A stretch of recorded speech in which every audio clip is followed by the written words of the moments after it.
At one time, HTC was all the rage. They made beautiful mobiles with metallic unibody and amazing screens. Some of you might have never owned an HTC, and some might have never even seen one, but those of you who are above 20 would remember them fondly. My first Android phone was an HTC Explorer, which was a lower mid-range phone that had a 3.3-inch screen, 512 MB of RAM, and 90 MB of storage. Yes, that is just 90 MB of usable storage. Even though it was a cheaper phone, it had a nice rubbery texture to it on the back with a metallic strip in between which made it feel premium.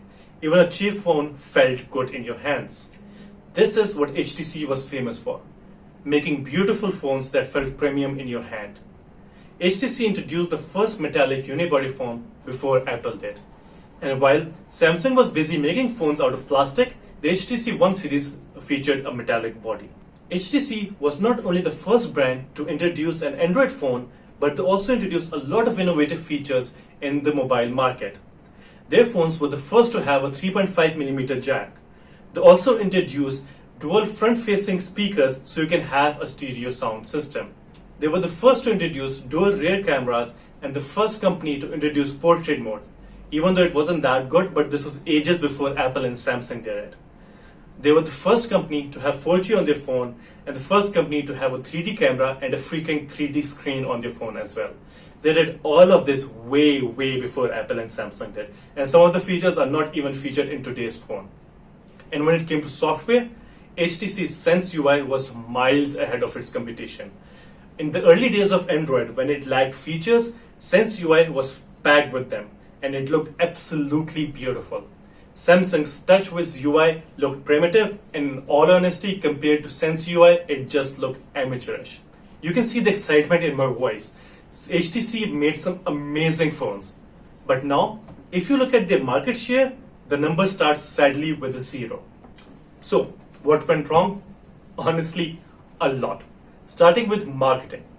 Samsung and Apple spend millions and millions of dollars on marketing. HTC doesn't do that.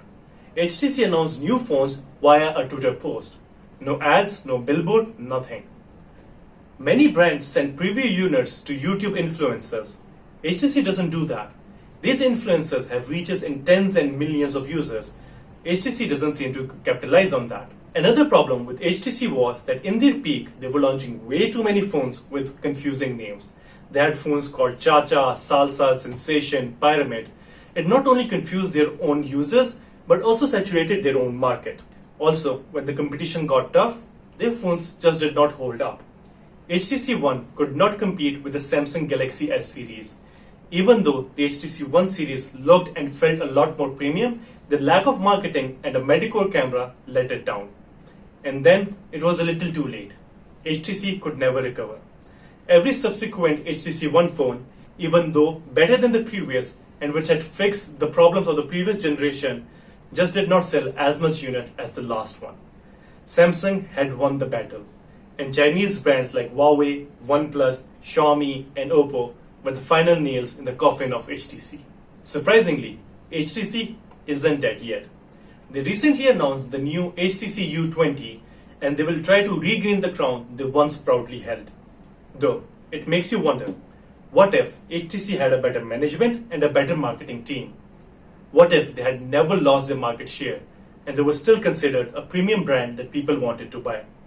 We could have seen some remarkable phones with beautiful design, amazing build quality, a great software experience, and top-notch spec, and not to mention some maybe mind-boggling innovative features. I still remember using my friend's HTC Evo 3D. The 3D screen blew me away. Anyway, I guess we'll never really know what HTC was truly capable of in some amazing phones that we might have experienced. Thank you for sticking till the end. This was the first video in a new series I would like to call The Deep Dive, a series in which I dissect a given topic. Once again, thank you for watching, and don't forget to like and subscribe because I have some interesting videos in the pipeline. Goodbye.